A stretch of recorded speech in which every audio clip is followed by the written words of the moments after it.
So reports came out that Triple G and DAZN are having a dispute over Gennady Golovkin selection of opponents, as now DAZN and Golovkin are going over the plans going forward, which sounds like music to my ears. Finally, we hear great news coming from DAZN.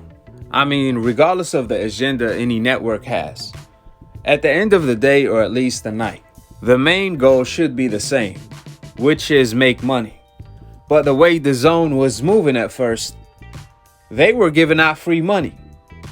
They were almost in the game to lose money, then make money, allowing Gennady Golovkin and Canelo Alvarez to cherry pick whoever, making $15 million and $33 million in the process. And now the same thing that happened to Canelo Alvarez is happening to Gennady Golovkin. If you guys recall, Canelo Alvarez having the same dispute with DAZN over the cherry pick of the century, when Canelo Alvarez was trying his best to fight Avni Yildirim, his own sparring partner, and a fighter coming off a loss, in which Canelo requested the WBC to order that fight for David Benavidez' WBC belt. This fight was such a cherry pick that DAZN ended up rejecting the fight on more than one occasion. Even other networks that Canelo tried to go to rejected the cherry pick of the century.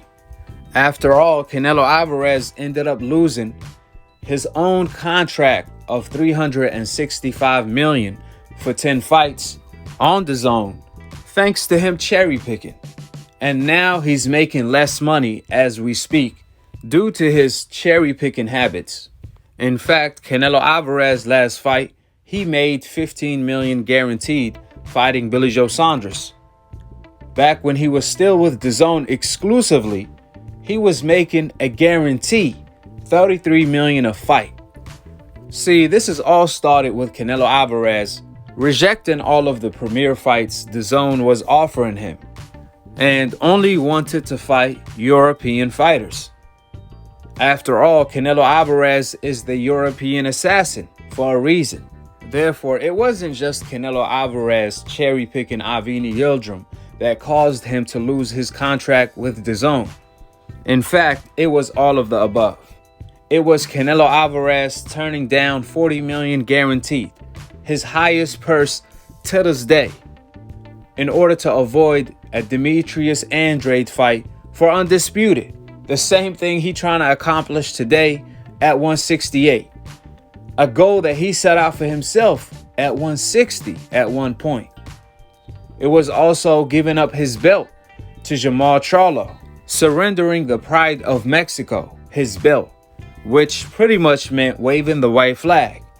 It was also Canelo Alvarez turning down David Benavidez' fight twice when he was still a champion, then turning around to request to fight Avni Yildirim for Benavidez' belt, which by doing so, he pretty much stole Benavidez' belt. Canelo is not just a cherry picker, he's also a thief in the sport of boxing. And now the same faith is following Triple G. He got too complacent cherry picking. I mean, my gosh, he will fight fighters we never ever heard of, that he got out of the mud where you can't find them anywhere on the planet.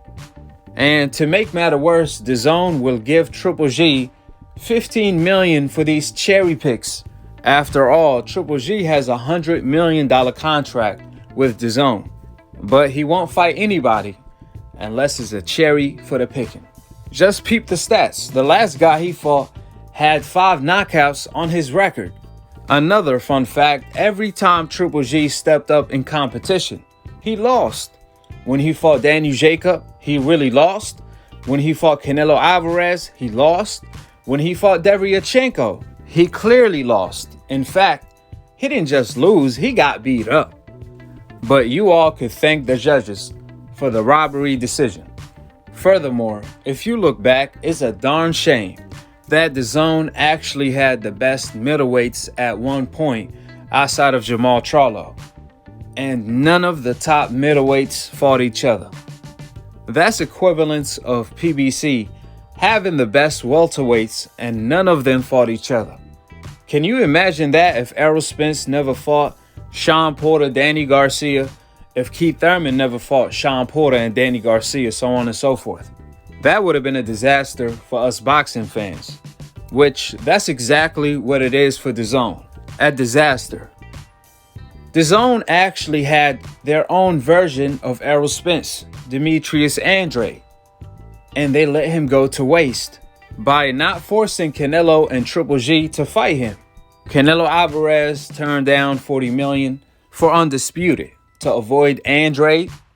Also, Gennady Golovkin turned down a fight with Andrade when Gennady Golovkin was a non-champion and Andrade was a champion, and also when they were both champions for a unification. And just to show you guys how much of a boogeyman Andrade is, Billy Joe Saunders also turned down a fight on more than one occasion to fight Andrade. He tested positive for steroids when he was supposed to fight Andrade. Even Jermall Charlo turned down his highest purse to this day of $7 million for a unification bout with Andrade. So when you hear fans and decaf say Andrade haven't fought nobody, so on and so forth, well, duh, he can't find nobody to fight because y'all favorite fighters are avoiding him, which is the definition of a boogeyman. See, the difference between Triple G cherry picking, not fighting anybody, and Andrade not fighting a named fighter is that Triple G has Jermall Charlo fight, Andrade fight, and he turned down both in order to cherry pick. On the other hand, Andrade can't find anybody to fight because Gennady Golovkin, Canelo, and Charlo turned down the fight with him. Matter of fact, put it this way, there are levels to boogeyman, and the same boogeyman Gennady Golovkin is ducking Jermall Charlo, that Jermall Charlo is also ducking Demetrius Andrade. You see Charlo send Gennady Golovkin a 2-fight deal, and Gennady Golovkin still turns it down. On the other hand, you see Andrade send Charlo his biggest purse till this day, and you see Charlo turn that down. So at the end of the day, or at least the night, Andrade has to stay busy by fighting whoever is available in case these other fighters decide to fight him one day. But see, if DAZN really wanted to press Gennady Golovkin, they should have been done that in the media. The same way Eddie Hearn applies pressure on Jermall Charlo, the same way Chris Mannix, who's a racist, applies pressure on Jermall Charlo, they should have been done the same to Gennady Golovkin this whole time while he was avoiding Andrade. I will never forget the day when Triple G robbed Deryachenko. He won the IBF belt. Meanwhile, the WBO champion, Andrade, he sneaked his way into the ring post-fight. So when Chris Mannix is interviewing Gennady Golovkin on Who's Next, Chris Mannix clearly sees Andrade right in front of him. And instead of asking Gennady Golovkin to unify with Andrade, he keeps asking Gennady Golovkin about Canelo trilogy when Canelo is at 175 or 168, somewhere like that. Meanwhile, Chris Mannix completely ignored Andrade as if he don't even exist. As if he's not a champion that fights on DAZN in the same division as Gennady Golovkin. As if Andrade is not in the ring with them. I kid you not, guys. Chris Mannix treated Andrade like he was just a lost fan in the ring. Which I already exposed Chris Mannix for his agenda, which I'm going to leave the link for that video in the comment section below. But I'm just glad DAZN is finally doing the right thing for their pocket. So hopefully DAZN can actually make this fight come to fruition. And last but not least, I don't want to hear Triple G is too old excuse. Because Manny Pacquiao at 42 years old, he's still kicking ass till this day and fighting pound for pound number 2 in Errol Spence. On the other hand, Triple G was coming off his best performance, his last fight supposedly. Plus, you guys have to realize, Triple G don't rely on natural athleticism, etc., etc., etc. His style ages well because he relies on his power, and power is the last things that goes away.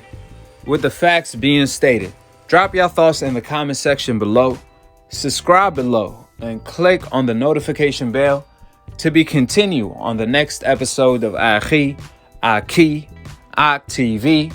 Peace, and I'm on to the next one.